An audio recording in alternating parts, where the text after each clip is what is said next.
quelle doit être la taille de cette kippa. Il existe 3 opinions concernant la taille de la kippa. Certains sont stricts et pensent que la kippa doit couvrir la tête. Comme la kippa doit couvrir la tête, eh bien, elle doit couvrir la majorité de la tête, puisqu'il y a un principe de robot qui est rouleau. Si on veut que la tête soit couverte, il faut que la majorité de la tête soit couverte. Par contre, si la majorité de la tête est découverte, eh bien, on peut dire que la totalité de la tête est découverte. Robot, la majorité, Kechulo, c'est comme toute la tête. Donc, la majorité de la tête découverte, c'est comme toute la tête découverte. Donc, c'est comme s'il n'y avait pas de kippa du tout. Donc, il faut que la majorité de la tête soit couverte. Et c'est ce que pense le Rav Shlomo Kluger et aussi le Rav Ovadia Adaya, qui était un Mekoubal et un décisionnaire d'Eretz Israël de la première partie du XXe siècle. Donc, parmi d'autres poskim, évidemment, là, c'est une première chita, une première vue. Il faut que la kippa fasse la majorité, couvre la majorité de la tête.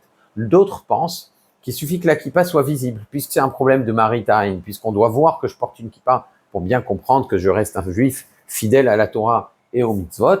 Eh bien, il faut juste que ma kippa soit visible. En revanche, quand il s'agit de prier, de rentrer au Beth Knesset, où là, c'est une obligation, eh bien là, effectivement, on doit avoir une kippa qui recouvre la majorité de la tête. Si la kippa qu'on porte habituellement ne suffit pas, eh bien, il faudra y ajouter un autre couvre-chef qui doit couvrir la majorité de la tête. C'est la position, entre autres, du Tzitz Eliezer Waldenberg, et du Rav Ovadia Yosef dans Yechavé Da'at, et aussi du Or Letzion, du Rav Ben Zion Abashol. C'est une chita, une vue qui est intermédiaire. Et certains pensent qu'il n'y a pas de taille exigée pour la kippa. La seule chose qui est importante, c'est que la kippa soit visible et qu'on peut considérer cela comme une tête couverte. Ça veut dire que, évidemment, si la kippa est minuscule et que c'est plus un ornement qu'une couverture, on peut pas dire que la tête est couverte quand il y a quelque chose de minuscule. Là, effectivement, ça pose un problème, même selon ce troisième avis.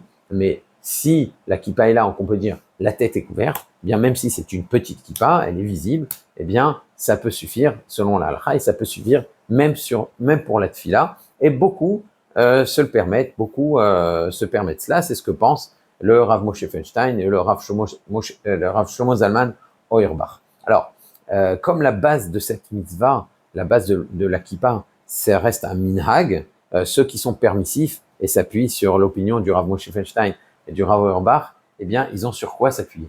Mais il est bon de porter une belle et grande kippa qui montre qu'on est fier d'être fidèle à la Torah et aux mitzvot.